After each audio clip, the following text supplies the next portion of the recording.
Hello and welcome to Faith at the Frontiers, a podcast that confronts challenges to the Christian faith with hope. You've heard Professor William Cavanaugh before on this podcast, and we've invited him back for our current series on Christian nationalism. Professor Cavanaugh argues in this episode that nationalism should be treated like a religion that competes with Christianity and is thus not compatible with it. This is a fascinating and controversial claim, and whether you end up agreeing or not, I hope you enjoy listening.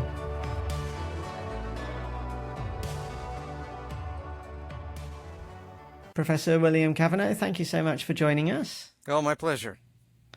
So I'm here with Austin. Hi. Hello, good to see you. And we would love to chat to you about a topic that's been in the news a great deal recently. Everybody seems to be talking about it, it's Christian nationalism. But even though everybody's talking about it, it's very often badly defined, badly understood, and a lot of things are called Christian nationalists, which may or may not actually be Christian nationalists. So we were hoping you could guide us through this sort of challenging terrain, if you don't mind. Okay, I'll give it a shot. So could we start by saying, well, what is nationalism? How would you define it? So nationalism, I think you can define it, I think Anthony D. Smith defines it as something like an ideological movement which promotes the unity and autonomy and identity of people that, a group of people, at least some of whom think constitute a nation. At least some of whom. Right. Okay. Probably a the ones in critical power. mass of whom to think of themselves as a nation. Okay. You said an ideological movement. Mm-hmm. What do you mean by ideological there? Having to do with ideas, right? So putting forth the kind of ideas behind what may or may not be a reality of a nation. So you might already have a nation and be Spain or France, but you also might be Kurdish and are longing for a nation, and nationalism is the kind of ideology that promotes that. Okay. And would you see that as, from a Christian perspective, would you see the ideas in that movement of constituting the nation as intrinsically good or intrinsically bad at all? Or is it just sort of neutral depending on the circumstances? Yeah. I think it's intrinsically problematic, but to greater and lesser degrees. And I think it's problematic for a Christian precisely because of the status of the church as the kind of community that nationalism also aspires to be oftentimes. And so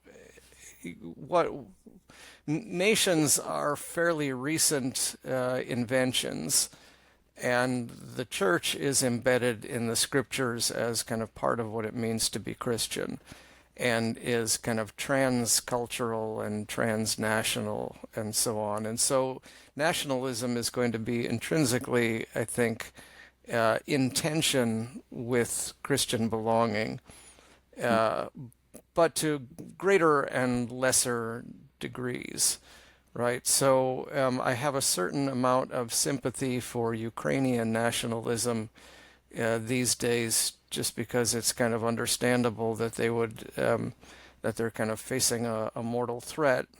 But nevertheless, there's something already kind of diminished about Ukrainian nationalism under pressure from the Russians. What you had in Ukraine was a kind of open, multilingual, multi-religious society, and nationalism under pressure from the Russians has been hardened into something more exclusive. And so that's right. So certain types of Ukrainians, like, for example, the ones who speak Russian, are a little bit more suspect than they used to be. Is that right? Yeah, that's an understatement, but yeah, right. So there could be, I think in some ways you can think of the attempt to create a South African nationalism as an attempt to overcome the divisions between blacks and whites in South Africa. And so that might be viewed in a positive way under It can those serve sort of circumstances. an end. If it's subordinate to a certain end, that end might be praiseworthy in itself. And Right. you've defined nationalism in a way that is different. I came across one definition of nationalism online as simply just loving your country, but and that would make it sound much more innocent and even perhaps desirable. Sure. Right. A lot of people make a distinction between nationalism and patriotism. Uh, that's a fairly common thing. I'm a little bit. I think we need to treat those distinctions with a certain degree of skepticism because they're often a matter of rebranding.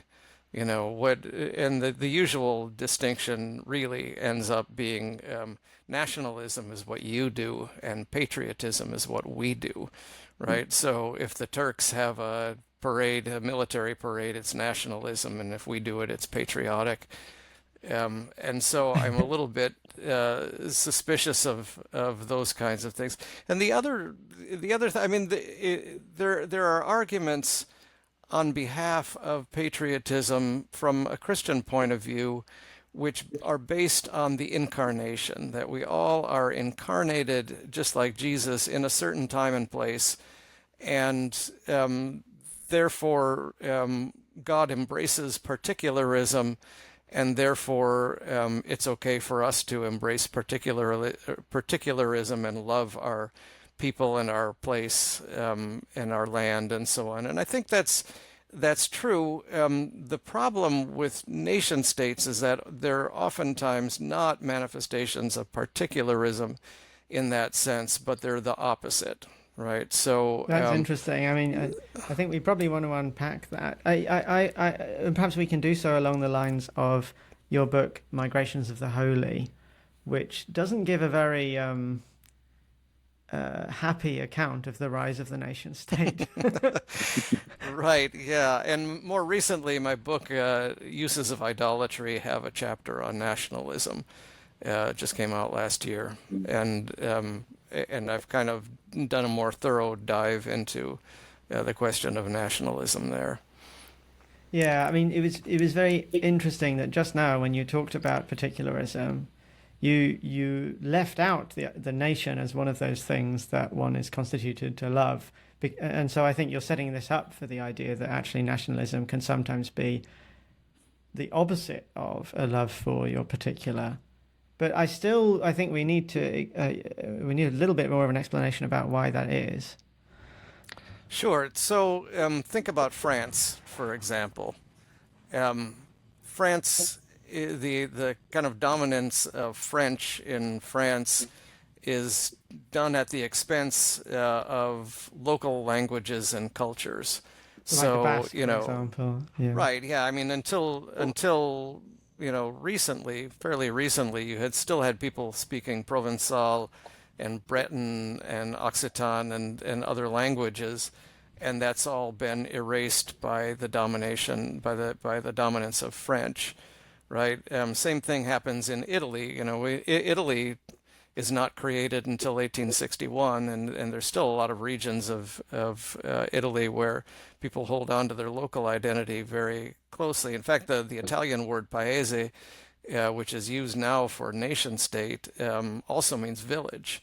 Because your paese, the place where you belonged was your locality, and you have to, the Italian patriot Massimo d'Azeglio, when Italy was created in 1861, he said, "Well, we have created Italy. Now we have to create Italians."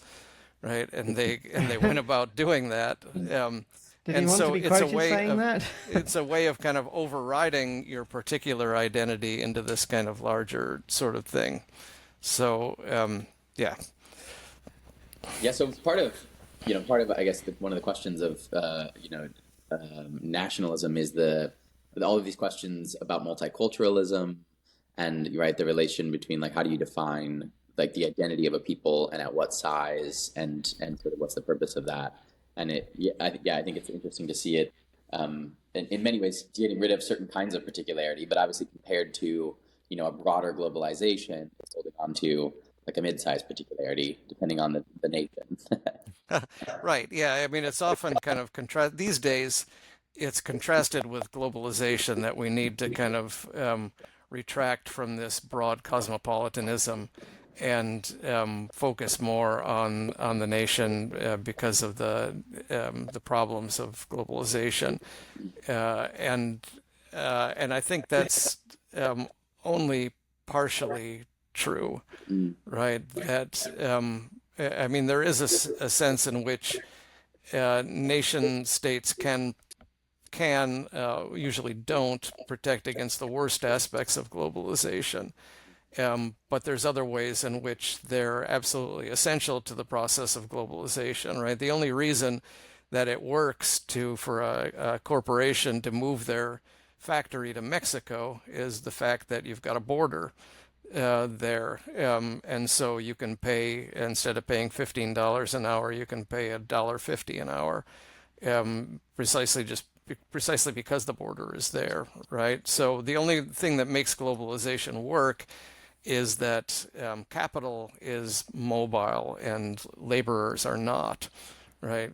Capital can move across borders and laborers can't, or if they do, then their movement is regulated, and so you've got all the workers that you need, but they're kept in this kind of liminal status where they're in the United States and we know that we need them and couldn't live without them, but their status as undocumented means that we can, do what we want with them and not recognize their rights, fire them on payday and things like that. yeah, yeah, and that's, I mean, again, the conversations when we talk about economics and the idea of free markets, right? Just the pretense of one of the main ways we control our markets is immigration. We control the Right. flow of labor so that we can, dictate that. Right. Yeah, I don't think Trump has any intention of kicking out all of the undocumented. That's theater, Mm, right? Because he knows that they're the people that are picking the vegetables and cleaning the hotel rooms and, basically taking care of all of his resorts. And so he's not gonna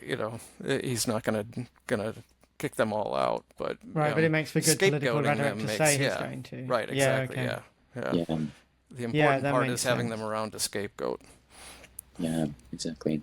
All right, so the way you're depicting the nation, like in contemporary rhetoric, the nation is used as the particular in opposition to globalization. But in fact, if you take a step back, the nation is actually what has squashed various local like cultures and dialects and things. And you see that in examples of lots of different nations. Actually, I mean, the UK, the same, the loss of the Welsh language and the Irish language and various languages in favor of English is another example of that. It's not a localizing force, it's the opposite, if you contrast it the right way. Right. So where does this nationalism take on a religious, or perhaps I should say a Christian dimension? Because of course in our last episode we deconstructed the notion of a religion. Right. So there's no religious nationalism, but we can talk about Christian nationalism. What makes nationalism Christian? What makes nationalism Christian, I think, is the attempt to portray the nation as a Christian nation. So it's not just Christians supporting nationalism, it's Christians supporting nationalism because they think that the nation is an inherently Christian nation. So the way it works in Russia is you've got the Holy Rus idea that there is this kind of providential, God has chosen the Russian nation as this kind of providential anti-Western force, and then that gets used, to support the invasion of Ukraine, for example.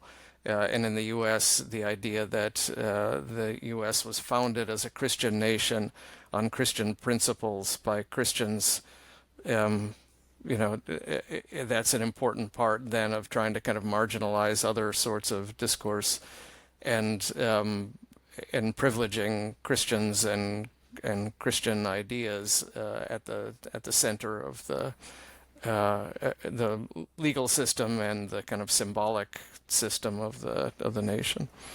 Well, so let me play devil's advocate for a moment here, because I hear a lot of people on the right who are largely saying, well, don't we want Christians involved in politics? Don't we want laws inspired by Christian values and Christian principles? How can any Christian see that as a bad thing? Right. You might just take a glance at history and see what has happened to the gospel when Christians have wielded coercive power. That's one of the problems. From a Christian point of view, that's one of the problems. What would be some of your top pick examples there? I mean, the Standard ones. the typical examples are the Spanish Inquisition and the Crusades and the conquest of the Americas and so on, all in the And perhaps name the of expulsion of Jews and Muslims from Spain. right. At the Yeah, same there's time as the lots Inquisition, of examples, right? Yeah. Okay. But then where does that leave us if we just say, well, whenever Christians have taken political power, they've ended up using it violently and oppressively and squashing out minorities? Is the solution that Christians shouldn't have any political power, shouldn't seek political power? Yeah, I make a distinction between the separation of church and state and the separation of religion and politics. And I'm in favor of the separation of church and state, but I'm not in favor of the separation of religion and politics.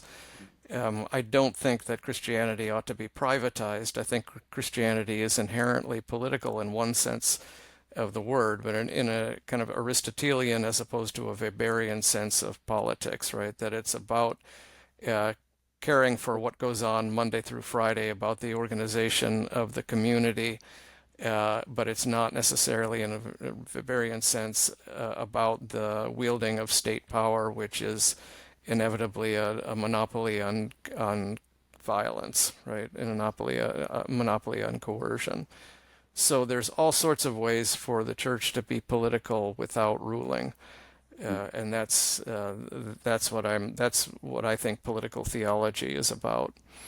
I wonder if you could talk a little bit about the kind of history of, because one of the interesting things about Christian nationalism is the distinction between, say, nationalism and empire, right? And that, if we look back before the nation state, we have the question of the relationship between Christianity and empire as a version of this. And nationalism, like a lot of early nationalism, if I think, is partly understood as going against empire and sort of trying to kind of create these boundaries and think. And you can see how that sort of grows up alongside Protestantism, right? So the idea of a nation state is also sort of deeply connected to like a Lutheran nation state or these kind of particular groups. And even this, if we think of kind of medieval Catholicism, in often trying to have the church have power over the state, right? Luther immediately wants the state to have power over the church. And so in that kind of development, right, like what's happening today, is this a version of that? Is there something different here in terms of how people are talking about Christian nationalism? What's your sense of what's going on there? Yeah, there's a whole lot to unpack there. I suppose the first thing I'd want to say is that there's different kinds of empires. Right, there's the sort of empire which is colonial, which goes out and conquers other people, and that I think in general is a bad thing. There's a different kind of empire, like the Holy Roman Empire in medieval Europe, which arguably has some interesting things going for it. Right, I mean, it's basically the idea that actually, Jeffrey Parker, a historian, has tried to kind of rehabilitate the idea of the Holy Roman Empire as a fairly stable and locally based form of self-rule, where you've got what is later called Germany, divided up into lots of different kind of overlapping jurisdictions.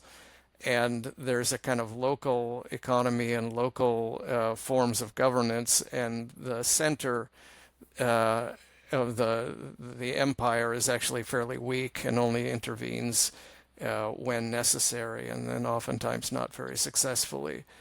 And there's something to be said about that. I mean, if we're to think about a Christian way of resisting the current moment of kind of homogenization, then this idea of kind of local forms of community, local forms of autonomy, what Pope Benedict called the dispersed political authority, and kind of local economies. Those are the kinds of things that I think are interesting. I don't want to defend the Middle Ages or go back to the Middle Ages, but this idea of a kind of complex space that has been ironed out in modernity into nothing but the state and the individual, to kind of go back to these sort of local forms of self-governance. I think that's well, it doesn't have to what be interested nostalgia me. to defend the Middle Ages, does it? I mean, you don't have to defend them. You can just say there might have been one or two things that we can learn by looking Yeah, right, back. exactly. Exactly, right. Yeah, nostalgia can be, politically useful sometimes. Yeah. Yeah. Wow. Yeah, that's so interesting. So yeah, I do think that is such a helpful frame to say, like, there are ways of thinking about politics that are much more local, and because we do, I think, in most Western nation states, I really like that phrase, like states and individuals, right? This kind of, the local is like you and your nuclear family, but not necessarily like a broader community, and so how do we sort of account for that? It's interesting because the nation states, again, it's this, the state has power over the church, but sort of enforces a certain version of Christianity as part of its idea of the nation, right? Or the kind of nation states. And that seems to be part of what contemporary Christian nationalism is trying to kind of get back to, is this, like, the state should be enforcing our version of Christianity broadly, Right. and like this kind of Christianity. And so if we can find, if somehow the founders of America actually happened to be, like modern evangelicals, then we can. Which they weren't, right? They weren't. Yeah, Then that's Jefferson and grounds. Madison and those folks were Unitarians at best, right? Right. Lapsed Unitarians, you could Yeah, you call don't them. find people, saying like America is a Unitarian Universalist nation and we should enforce the. Unitarian Universalism. Right, yeah. Well, can we talk a little bit about what we say nationalism in its current state? I mean, do you think it's true to say that there's been a recent rise in nationalist ideas and sensibilities, not just in America, but in Europe as well? Oh, unquestionably. Yeah, absolutely. Right. Everybody thought when the Berlin Wall fell that, this was the end of history, as Fukuyama said, and, that's all that was left was, globalized capital and democracy, and clearly that's not the case. So yeah, there's been a huge resurgence over the last couple of decades of nationalism, and I think in part it's driven by a certain sort of fear that the Christianity is decaying in the West, so that I think a lot of Christians fear the diminishment of the church, and think that if you get the right people in power, the right politicians and the right judges, that we're going to be able to turn that around.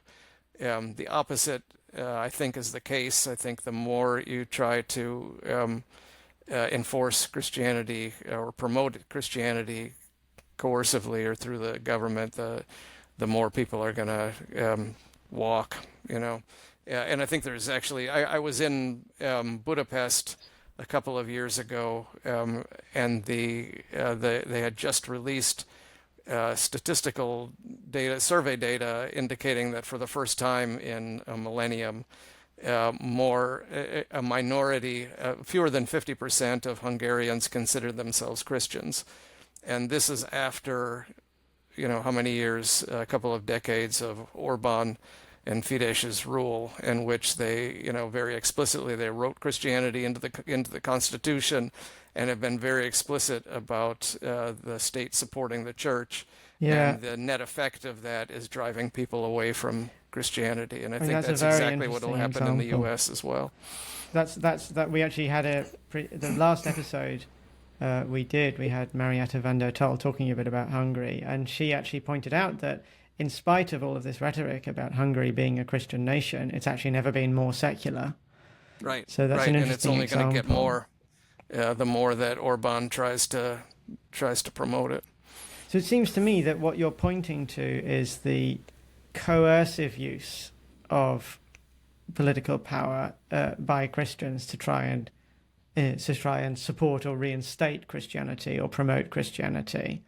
Is there a non-coercive use that would be more legitimate? Right. Use is probably the key word there, right? That instead of thinking of using Christianity for societal ends, we ought to think about, if you're a Christian, you should think just about being a faithful Christian. And it's not about supporting the social order or, buttressing the state or making people to be more compliant citizens or whatever it might be, reducing the crime rate or whatever it might be. But the goal should be faithfulness to Christ. And so there's lots of ways of doing that are not coercive and should begin with taking care of the people that are losers in the process when coercion gets done. The Palestinians and the migrants and all of the other people that are on the losing end. But surely that would end up being coercive. That's still a sort of Christian political agenda that would end up excluding voices that spoke to the contrary, even if it says, oh, we want to take care of immigrants. Isn't that what's happening in America right now, is that the far right has said, well, the left has prioritized immigrants too much. We want to get back to a prioritization of our own citizens. And that what they're objecting to is the idea that on the left there is still a coercive move, even if it's a coercive move to prioritize the disadvantaged. It depends how you're doing it, right? I mean, what I have in mind is what my parish is doing here, which is we've converted old school building into a hub for migrants, and Tuesdays, Thursdays, and Saturdays we're there giving people clothing and food and medical help and legal help and some lodging and so on. That's what I have in mind, welcoming the stranger. I mean, that's wonderful, but I can see that as being the kind of thing that groups do who are at least in their own view completely withdrawn from politics. I send my kids to a little Mennonite school here in Baltimore, and the Mennonites are proud of being completely apolitical, at least in their view. They don't vote, they don't get involved at any level in politics, they just ignore what's going on with the US government. In the meantime, they get on and do a lot of wonderful social justice and social action for the poor and the homeless and strangers in their local community. Is that the model that you are saying is the right one or the best one? No, I think there's a whole range of options between, on the one hand, complete withdrawal from anything that can be considered political and reduction of the gospel to charity. And on the other hand, trying to,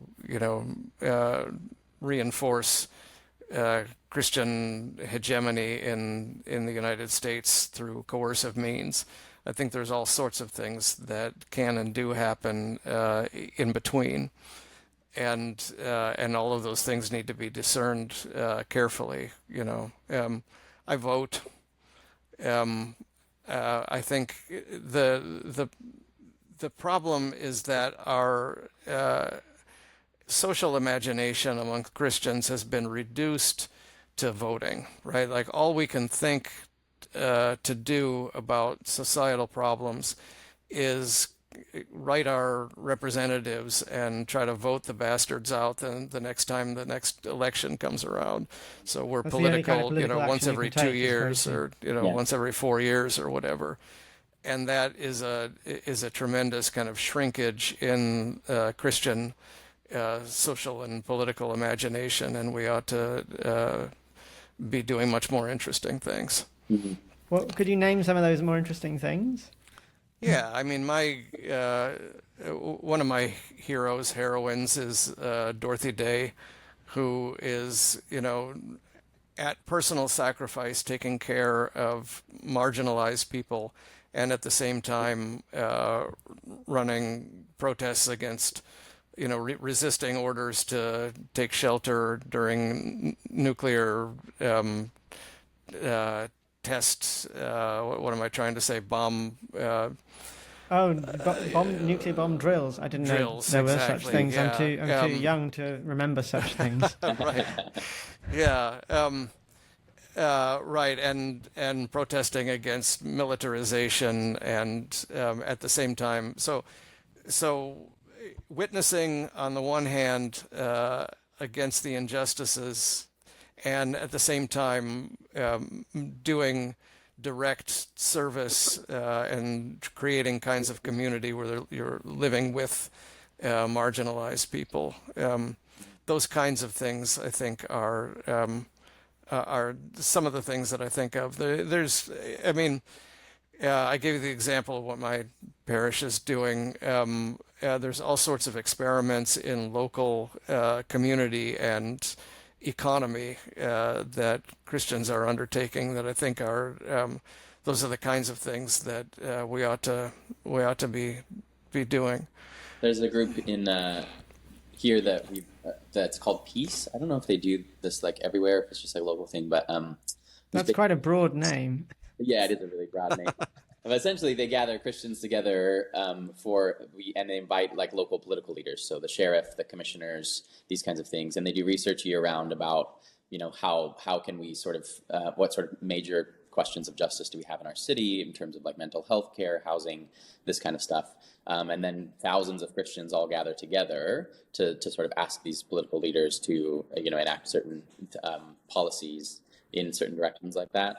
I thought that was an interesting example of being very politically involved, but not just the normal default of like, let's vote for a president to remake society in our image, but kind of proactively think about how we can sort of serve those in need in our communities, and then through the kind of political processes, speak as Christians and not partisan, right? Like we're not gathering at one of the Republican or Democrat, this sort of things, but sort of saying as Christians, we're saying this directly to our leaders.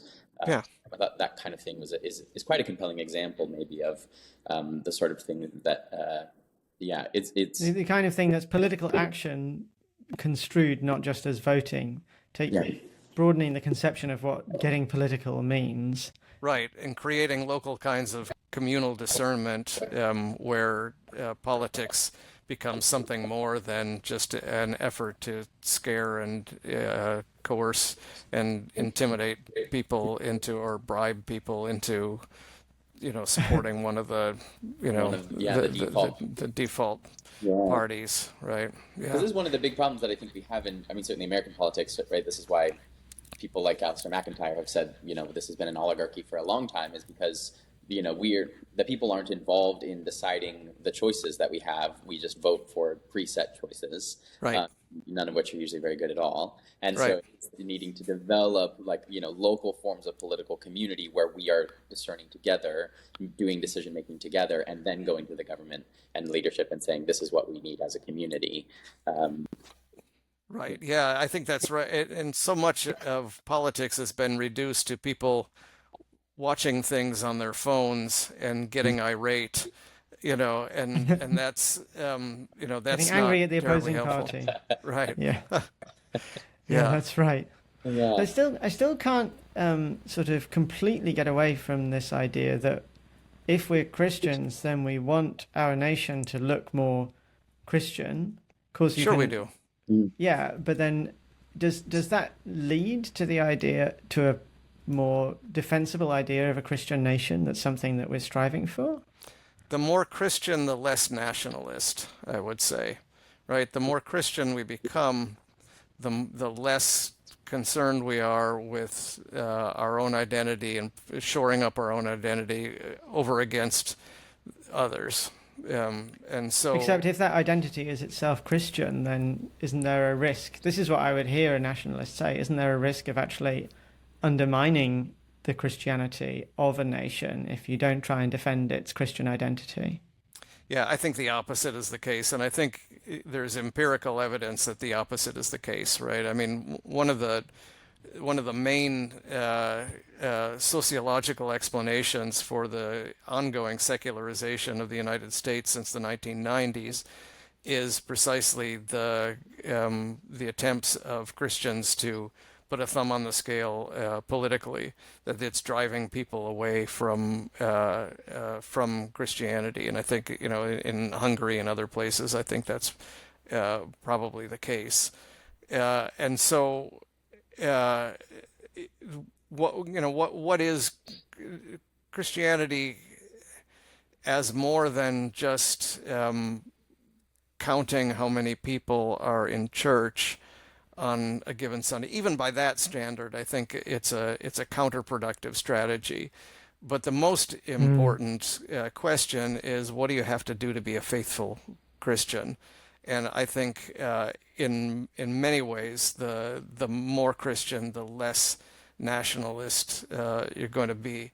I mean, this is the argument that I make in the chapter on nationalism in my book on idolatry, is that nationalism is a replacement for Christianity. And this, I'm drawing on the work of all kinds of scholars who have written about nationalism as a religion. You know, Carlton Hayes and Robert Bella and Anthony Smith and Gellner and Anderson and the whole bunch. There's all of this literature on nationalism as a religion. And insofar as it is a religion, then it is a rival of Christianity. Well, that plays into some of your previous work, where you've talked about the early modern period as a period where there's a sort of tussle for power between the church and the state, and the state wins, and in doing so then blames religion as the cause of all of those wars, when actually it was nationalism that was the real cause of those wars. If I'm somewhat understanding or remembering your argument properly. Yeah. Right. Yeah. Nationalism might be a little bit anachronistic to apply to the 16th and 17th centuries, but the concentration of state power, which then in the late 18th and 19th centuries becomes wedded to nationalism. This idea that in order to bind people to this state, you have to give them a sense of belonging. And so you get a very kind of deliberately engineered, mostly from the top down, but somewhat from the bottom up, sense of belonging, right? This is D'Azeglio saying we have to create Italians, right? We have to give them this sense of belonging to this unit. And so that then becomes and you have to be able to convince them to kill for this unit as well. And that is ultimately why I argue that that all of these scholars that call nationalism a religion are right.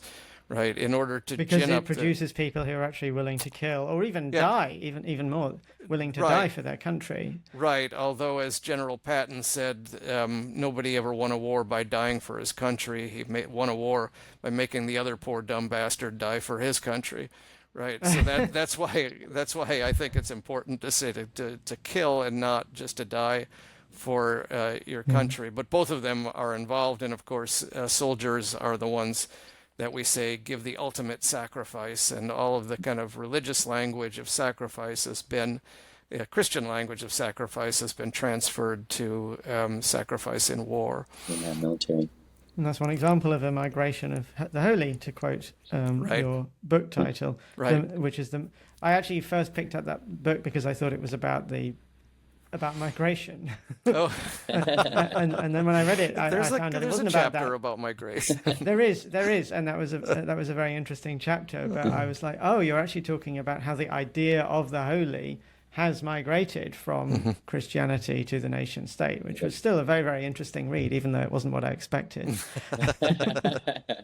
That's great. And do you feel like is it the case that often Christian nationalism becomes expansionist because the sort of the impulse, the sort of evangelical impulse gets translated into kind of imperialism. Is that I think that's one of the critiques I often hear, is this: when we wed these things closely together, right, then we start to expand the church by expanding their sort of nation state. Yeah, there's certainly a lot of historical examples of that. I don't think it's necessarily the case. I mean, arguably, you could say that Trump is less imperialistic than previous presidents, although with his, at least his first term anyway, he was all about kind of pulling back, right? And now, right, now he's talking about Greenland and Panama. So I mean, in some senses, right, yeah, there is a kind of imperialistic impulse there that it seems to have bubbled to the surface, even though he was originally kind of talking about pulling back from international commitments. But I think he was pulling back from international commitments not because of some kind of anti-imperialist sentiment, but rather just that he wanted the U.S. to be in charge of its own imperialism. It's about not doing anything for other nations, or whereas when you're imperialist in the sense of trying to get other nations to do something for you, that's a different question. Yeah, I think that's right.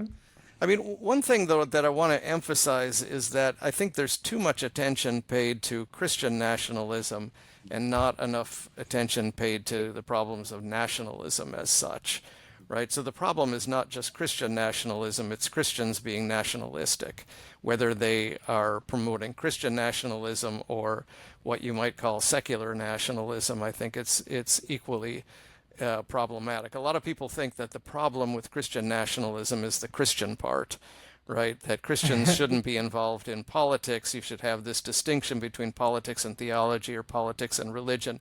And I don't believe in that distinction between politics and theology. I believe in the distinction between good political theology and bad political theology, right? And so it's a subtle distinction to make, though. Exactly. So I want to put more attention on the problems with nationalism, and not just the problems. People seem to think that. So it's a kind of secularist. It's yet another secularist argument. Oh, those Christians, they're meddling in politics. They should mind their own business and stay out because it's just problematic when they get involved. But I think the problem is much bigger than that. The problem is not just religious nationalism. It's nationalism as a religion. And that's the kind of broader problem.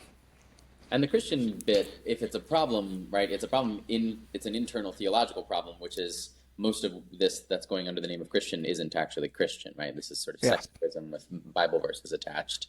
And so that, I often feel like I'm not even talking about whether Christianity should be here, because none of this is recognizably Christian. But it's just, using Christian symbols for its ends, which I think is what internally, right? And so it's interesting to see so many Christians arguing against Christian nationalism and seeing the Christian part as the problem. But what they mean is just, I don't recognize that as Christian, right? Right. Yeah. Yeah. I think that's exactly right. Yeah.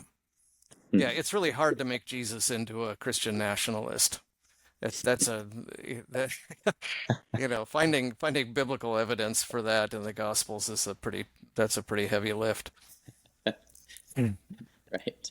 And one of the other things that I think is maybe helpful, the distinction, right? Because especially in sociological kind of studies of this, it seems like Christian nationalism just means like anything right-wing, right? Like everything that's kind of quote-unquote conservative, I feel like it gets labeled as Christian nationalism, which I also find unhelpful, because you're like, again, what does Christianity have to do with so much of this? Except that I guess increasingly, if you're on the right, you're going to identify as some sort of Christian, even if you have no interest in that in a religious sense. Right. Yeah.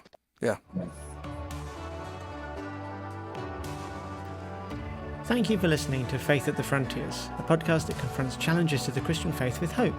If you liked this episode, then do subscribe to hear more like it in the future. For now, goodbye.